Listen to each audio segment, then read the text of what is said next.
Isang sasakyan ang bumibiyahe sa isang kalsada nang bigla itong huminto sa gilid dahil na flat ang isa nitong gulong. Sa loob ng kotse ay may isang babae. Agad niyang tinawagan ang kanyang nobyo na si Kim at ipinaalam ang nangyari habang magkausap sila sa telepono. Habang nakikipag-usap siya kay Kim, isang school van ang dumaan at huminto malapit sa kanya. Bumaba mula rito ang isang lalaki at tinanong kung ano ang problema. Ipinaliwanag ng babae na na-flat ang gulong ng kanyang sasakyan, ngunit nakatawag na siya ng tulong at may paparating ng mga tao upang ayusin ito. Sinabi ng lalaki na malakas ang pag-ulan ng nyebe, kaya maaaring matagalan pa bago makarating ang mga tinawagan niya. Nag-alok itong tingnan ang gulong. Sa kabilang linya naman, sinabi ni Kim na hindi niya gusto ang sitwasyon. Ayon sa kanya, kung nasabi na ng babae na may darating ng tutulong, bakit kailangan pang suriin ng estranghero ang gulong? Makalipas ang ilang sandali, naputol ang tawag. Samantala, tiningnan ng lalaki ang gulong at sinabi sa babae na tuluyan na itong lumubog at hindi na maaaring gamitin. Nagpasalamat ang babae sa kanyang pag-aalala at muling sinabi na may paparating ng tutulong sa kanya. Habang nakatayo sa labas, matamang tinitingnan ng lalaki ang babae. Pagkatapos nito ay bumalik siya sa kanyang van. Gayunpaman, hindi niya agad pinaandar ang sasakyan at nanatili lamang doon ng matagal. Dahil dito, nakaramdam ng pagdududa ang babae. Bago pa niya mabuksan ang ilaw ng kotse ay hinampas ng lalaki ang bintana. Pagkatapos ay pilit itong pumasok sa loob ng sasakyan. Sinaktan niya ang babae at sa pilitang isinama palayo sa lugar. Nang magkamalay ang babae, natagpuan niya ang sarili sa ibang lokasyon. Doon niya napagtanto na ikinulong siya ng lalaki at malaki ang posibilidad na papatayin siya nito. Nakiusap siya at sinabing buntis siya. Umaasang maawa ang lalaki sa kanya at sa batang dinadala niya. Ngunit hindi ito nagpakita ng kahit anong awa. Sa halip, brutal siyang pinatay. Kinabukasan, natagpuan ng pulisya ang magkakahiwalay na bahagi ng katawan ng babae. Napakasakit nito para sa kanyang ama, na isang veteranong detective na halos 30 taon nang naglilingkod. Labis niyang pinagsisihan na sa kabila ng mahigit 20 taon niyang karanasan sa paglutas ng mga krimen, hindi niya nagawang mailigtas ang sarili niyang anak. Humingi siya ng tawad kay Kim. Si Kim ang nobyo ng kanilang anak na si Joeyon at mahal na mahal niya ito. Dahil sa sinapit ni Joeyon, lubos siyang nadurog. Makikita ang matinding kalungkutan sa kanyang mga mata, ngunit hindi niya ipinapakita ang sakit na nararamdaman niya. Nanatili siyang tahimik na para bang katahimikan bago dumating ang isang napakalakas na unos. Pagkatapos nito, nag-file si Kim ng 2 linggong leave mula sa trabaho. Isa siyang ahente ng National Intelligence Service. Isang kasamahan niya ang dumalaw at lihim na nagbigay sa kanya ng isang espesyal na kapsula. Ipinaliwanag ng ahente na kapag naipasok ang kapsulang iyon sa isang tao, masusubaybayan ni Kim ang lokasyon nito gamit ang kanyang cellphone. Bukod doon, maaari rin niyang marinig ang mga pag-uusap ng taong may dala ng kapsula. Gayunpaman, binalaan siya ng kasamahan na maaari silang parehong mapahamak kapag may ibang nakakaalam tungkol dito. Tiniyak naman ni Kim na walang magiging problema. Matapos iyon ay umalis na siya. Samantala, ibinigay ng ama ni Joeyon na isa ring detective ang impormasyon tungkol sa kaso. Sinabi niya na may 4 na tao na dati nang naaresto kaugnay ng mga kahalintulad na krimen. Ipinakita niya kay Kim ang kanilang mga litrato at lahat ng detalye tungkol sa kanila. Kinuha ni Kim ang mga impormasyong iyon at nagsimula siyang mag-imbestiga. Isa-isa niyang hinanap ang mga suspect. 2 sa kanila ang kanyang nahuli at malupit na pinahirapan upang makuha ang katotohanan. Ngunit kalaunan ay napatunayan niyang wala sa 2 iyon ang tunay na pumatay kay Joeyon. Pagkatapos nito ay nagtungo siya sa bahay ng ikatlong suspect. Doon niya nalaman na matagal nang umalis ang lalaki sa kanilang tahanan at iniwan maging ang sarili nitong anak. Hindi rin alam ng mga magulang nito kung saan na ito nakatira ngayon. Habang paalis si Kim sa lugar, napansin niya sa labas ang anak ng suspect. Kinausap niya ito at tinanong kung alam ba nito kung saan nakatira ang kanyang ama. Ibinigay naman ng bata ang impormasyong kailangan niya. Dahil dito, natunto ni Kim ang lugar kung saan nakatira ang suspect. Nang halughugin niya ang bahay, nakakita siya ng maraming gamit na pag-aari ng iba't ibang babae. Ipinagpatuloy niya ang paghahanap hanggang sa may matagpuan siyang singsing sa isang kanal. Nang makita niya ito, agad niya itong nakilala. Ito ang mismong singsing na ibinigay niya kay Joeyon bilang simbolo ng kanilang pagmamahalan. Dahil dito, hindi niya napigilan ang kanyang emosyon. Naluha siya at tuluyan nang nakumpirma na ang bahay na iyon ay pag-aari ng taong pumatay sa kanyang nobya. Samantala, ipinakita naman si Jang. Siya ang tunay na serial killer at ang mismong tao na pumatay kay Joeyon. Sakay siya ng school van at may kasama siyang ilang kababaihan. Isa sa kanila ang pinag-iinteresan niya. Bago pa man ito, nakapatay na rin siya ng isa pang babae. Nang sumapit ang gabi, ipinakita na may isang babaeng nawawala mula sa van. Ang babaeng iyon ay dinala ni Jang sa kanyang bahay. Habang inaabuso niya ang biktima, may narinig siyang kakaibang ingay mula sa likuran. Dahil dito ay napatigil siya at lumabas upang tingnan kung ano iyon. Pagbukas niya ng ilaw, nakita niya si Kim na nakatayo sa harap niya. Tinanong niya si Kim kung mag-isa lamang ba ito. Ngunit hindi sumagot si Kim kahit isang salita. Sinabi ni Jang na marahil ay isa itong pulis. Nagulat pa siya dahil sa tingin niya ay napakabilis siyang natunto ng Korean police.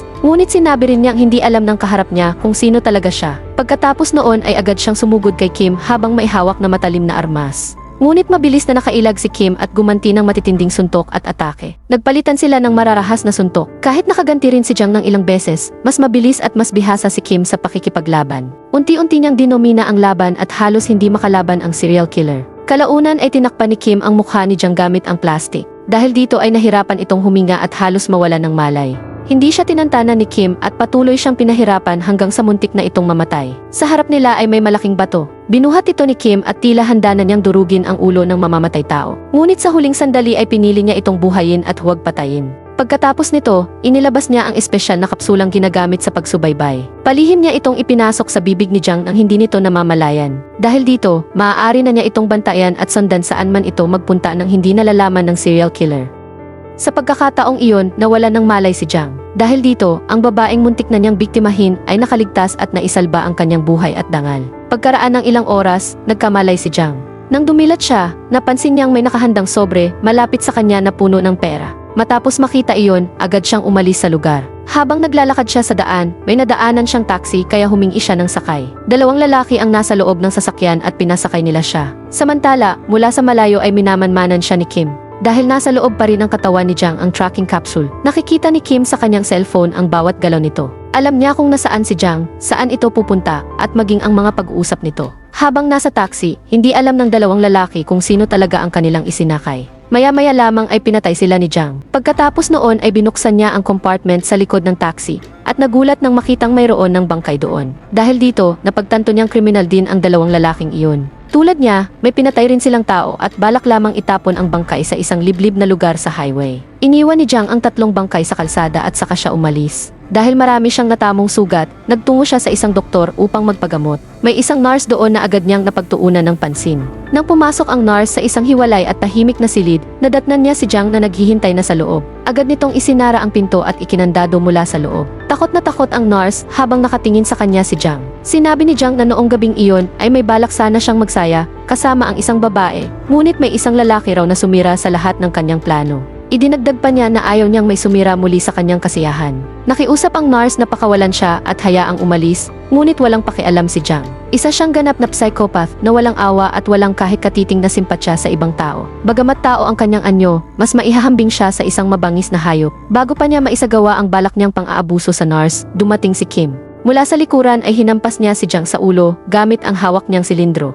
Pagkatapos nito ay brutal niyang pinagbubugbog si Jang. Halos mawalan na ito ng buhay sa sobrang tindi ng pananakit. Habang sinusubukang tumakas ng nurse, pinigilan siya ni Kim at sinabing kailangan nitong gamutin ang mga sugat ni Jang. Pagkatapos ay yumuko siya malapit sa tenga ni Jang at bumulong. Sinabi niyang simula pa lamang iyon. Hindi pa raw doon matatapos ang lahat at mas matindi pa ang mga susunod na mangyayari. Matapos sabihin iyon, sinadya niyang sirain ng husto ang sakong ni Jang. Sa tindi ng sakit ay napasigaw ito ng malakas. Sa sumunod na eksena, makikitang hirap na hirap maglakad si Jang habang bumababa mula sa isang sasakyan. Lubhang napinsala ang kanyang paa, bali ang kanyang kamay, at halos hindi niya maintindihan kung bakit ginagawa iyon ni Kim sa kanya. Bukod pa rito, palaisipan din sa kanya kung paano siya laging natutuntun. Nagsimula siyang maghinala na may nakatagong transmitter sa kanyang gamit. Isa-isa niyang sinuri ang kanyang sapatos at maging ang buong sasakyan, ngunit wala siyang natagpuan. Pagkatapos noon ay nagmaneho siya sa highway. Nais niyang palitan ang kanyang sasakyan dahil naniniwala siyang baka may inilagay doon na ginagamit sa pagsubaybay sa kanya. Habang nasa daan, sinubukan niyang paraanin at pigilan ang isa pang sasakyan. Ngunit nang makita niyang mga sundalo ang sakay nito, wala siyang nagawa at hinayaan na lamang itong makaalis. Samantala, nakatanggap naman si Kim ng tawag mula sa ama ni Jo-eun. Sinabi ng detective na tigilan na niya ang paghabol kay Jang. Ayon dito, sapat na ang mga parusang ibinigay niya at dapat nang hayaan ang batas na gumawa ng nararapat. Ngunit hindi sumang-ayon si Kim. Sa kabilang banda, ipinakita si Jang na nasa isang bahay kasama ang kanyang mga kaibigan. May isang lalaki at isang babae roon, at tulad niya ay may malubha rin silang pag-ugaling kriminal. Ikinuwento ni Jang ang lahat ng nangyari sa kanya. Isinalaysay niya kung paano siya paulit-ulit na nahuhuli ng isang misteryosong lalaki, pinapahirapan, at pagkatapos ay hinahayaang mabuhay. Pagkatapos marinig ang kwento, sinabi ng kanyang kaibigan na malamang ay siya naman ngayon ang hinahabol. Posible raw na kamag-anak ng isa sa mga babaeng pinatay niya ang lalaking iyon. Nang maglaon ay pumasok si Jang sa kanyang silid at nagsimulang mag-isip. Doon niya naalala ang singsing na nakita niya noon sa kamay ni Kim. Kasabay nito ay naalala rin niya kung kaninong biktima ng galing ang singsing na iyon. Sa wakas ay naunawaan niya kung bakit siya pinapahirapan ni Kim. Samantala, ipinakita rin ang bahay kung saan naroon ang kaibigan ni Jiang. May isang babae siyang bihag at matagal nang ikinukulong. Dinala niya ang babae sa kusina at naghanda na sana siyang patayin ito. Ngunit bago niya magawa iyon ay dumating si Kim. Nagulat ang lalaki at tinanong kung paano ito nakapasok ng walang anumang ingay. Hindi sumagot si Kim at agad siyang sinalakay. Matindi ang pambubugbog na kanyang ginawa. Ilang sandali lamang ay dumating din si Jiang at nagkaroon ng marahas na komprontasyon sa pagitan nila. Sa gitna ng kaguluhan, lubhang pininsala ni Kim ang kaibigan ni Jiang at maging ang babaeng kasama nito. Halos mawalan ng kakayahang makapanakit ng iba ang mga ito upang hindi na sila muling makagawa ng krimen sa hinaharap. Pagkatapos noon ay muli niyang ibinaling ang galit kay Jiang at isa na namang matinding bugbog ang kanyang ipinatikim dito. Umalingaw-ngaw ang mga sigaw ni Jiang sa sobrang sakit. Kinabukasan, dumating ang mga pulis sa bahay at inaresto ang lahat ng naroroon. Dahil sa dami ng kanilang sugat, dinala silang lahat sa ospital. Nasugatan din si Kim kaya ginamot siya roon. Habang nagpapagaling, binisita siya ng kanyang kaibigang ahente na siyang nagbigay sa kanya ng tracking capsule. Tinanong siya ng kaibigan kung bakit hindi na lamang niya isuko si Jiang sa pulisya. Sumagot si Kim na hindi pa tapos ang lahat. Hanggat hindi niya nababayaran ng buo si Jiang para sa ginawa nito, hindi niya ito pakakawalan. Ipinaalala naman ng kanyang kaibigan na patuloy pa rin gumagana ang capsule. Hanggat hindi ito na ilalabas sa katawan ni Jiang, mananatili pa rin ang kakayahan nilang subaybayan siya. Agad siyang pinatahimik ni Kim dahil si Jiang ay nasa kalapit na kama. Paglapit ni Kim at pagbukas ng kortina, nakita niyang tila walang malay si Jiang. Ngunit sa katotohanan ay nagpapanggap lamang ito. Narinig ni Jiang ang buong pag-uusap at doon niya nalaman na may transmitter pala sa loob ng kanyang katawan. Kaya pala laging alam ni Kim kung nasaan siya. Makalipas ang ilang panahon, muli na namang iniwan ni Kim si Jiang sa isang liblib na lugar. Ang layunin niya ay bigyan ito ng pagkakataong kumilos muli upang muli rin niya itong maparusahan. Ngunit iba na ang sitwasyon ngayon. Alam na ni Jiang kung sino si Kim. Alam na rin niya kung bakit siya pinaghihigantihan ito. Higit sa lahat, alam niyang may transmitter pa rin sa kanyang katawan at nakikinig pa rin si Kim sa bawat salitang kanyang binibitawan. Kaya direkta siyang nagsalita na para bang kausap mismo si Kim. Sinabi niyang alam niyang naririnig siya nito. Ayon kay Jiang, sa buong buhay niya ay hindi pa siya nakapaglaro ng ganitong klaseng laro at ngayon pa lamang daw magsisimula ang tunay na kasiyahan. Idinagdag pa niya na alam na niya kung sinong babae ang dahilan kung bakit siya pinaghihigantihan ni Kim. Hindi lamang iyon, alam na rin daw niya kung saan nakatira ang pamilya ng babaeng iyon.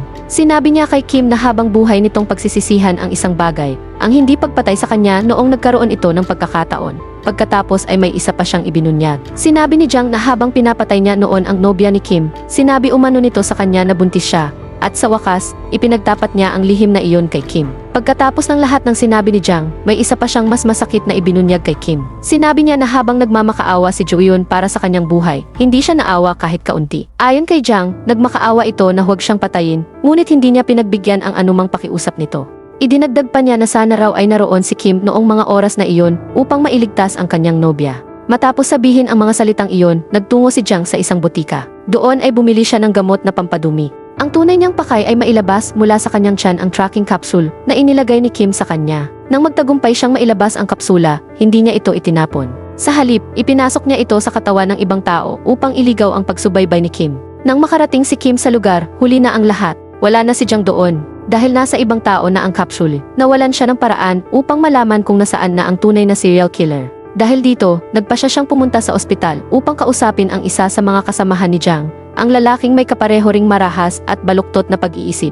Tinanong niya ito kung saan posibleng pumunta si Jiang. Sumagot ang lalaki na hindi pa lubusang naunawaan ni Kim ang paraan ng pag-iisip ni Jiang. Ayon sa kanya, kung ano man ang dahilan kung bakit siya pinaghihigantihan ni Kim, iyon din mismo ang targetin ni Jiang bilang ganti. Ibig sabihin, hindi raw titigilan ni Jiang ang pamilya ni Joyun. Dagdag pa nito, kapag natupad na ni Jiang ang balak niya, wala na itong pakialam kahit mahuli pa siya o maparusahan pagkatapos. Pagkarinig nito, agad na umalis si Kim. Samantala, may tumawag sa isa sa mga kasamahan ni Jiang. Ipinaalam dito na nagbigay si Jiang ng mensahe sa radyo ng komunikasyon at sinabi niyang may isa pa siyang kailangang tapusin bago niya kusang isuko ang sarili sa mga pulis. Agad na tinanong ang kanyang lokasyon. Nang malaman ng kasama ang lugar kung nasaan si Jiang at sabihin ito kay Kim, agad siyang nabahala. Ang lokasyong iyon ay eksaktong lugar kung saan nakatira ang pamilya ni Joyun. Agad niyang naunawaan kung ano ang balak ni Jiang. Alam niyang papunta ito roon upang saktan ang mga taong malapit kay Joyun. Naalala rin niya ang sinabi ng lalaking nasa ospital, na habang mas maraming sakit at paghihirap ang naidudulot ni Jiang sa kanyang mga biktima, mas lalo naman itong nasisiyahan.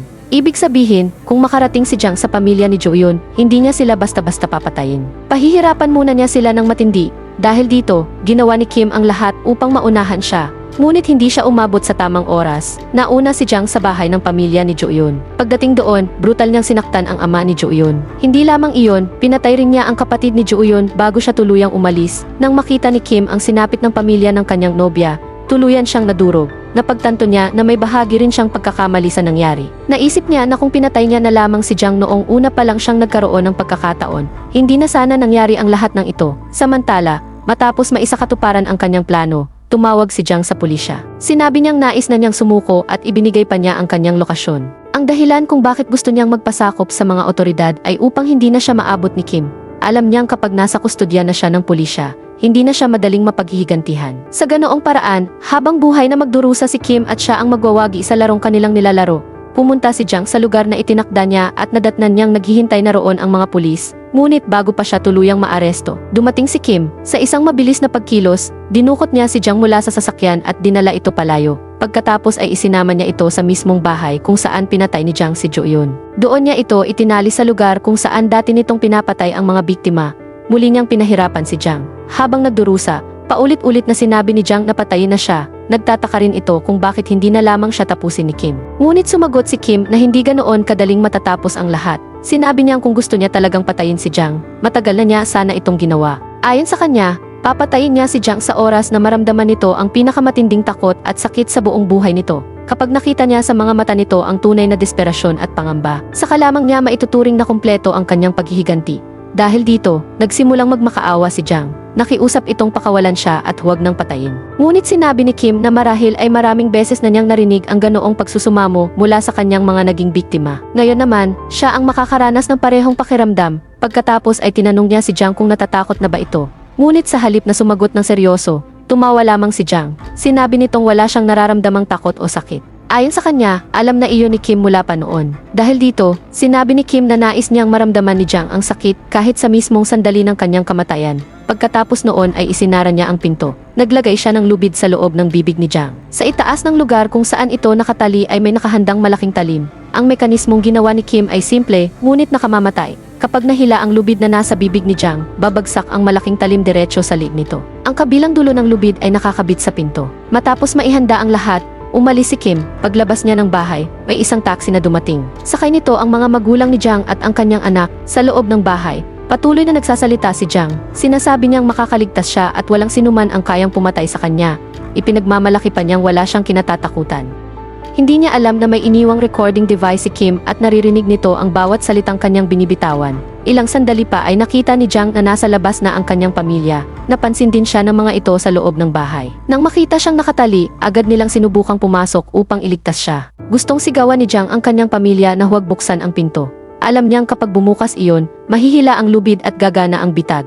Ngunit hindi niya magawa. Kapag binitiwan niya ang lubid na nasa kanyang bibig, babagsak din ang talim sa kanyang liig. Sa labas, walang kaalam-alam ang kanyang pamilya sa nakaabang na panganib.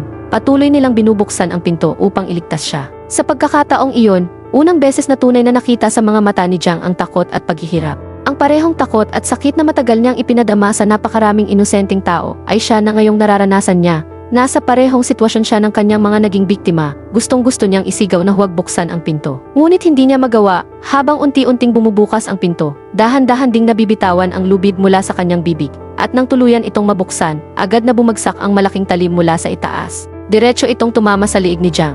Sa ganoong paraan nagtapos ang buhay ng serial killer. Sa labas ng bahay, pinakikinggan ni Kim ang lahat sa pamamagitan ng device na kanyang iniwan. Narinig niya ang takot, ang sakit, at ang desperasyong naranasan ni Jiang sa mga huling sandali nito. Sa wakas ay naisakatuparan niya ang kanyang paghihiganti. Nakita niya ang takot sa mga mata ng taong sumira sa kanyang buhay. Ngunit kahit natamo niya ang hustisyang hinahanap niya, alam niyang hindi na nito maibabalik ang lahat ng kanyang nawala. Habang lumuluha siya, malinaw na naunawaan niyang kapalit ng kanyang paghihiganti ay ang lahat ng taong mahalaga sa kanya.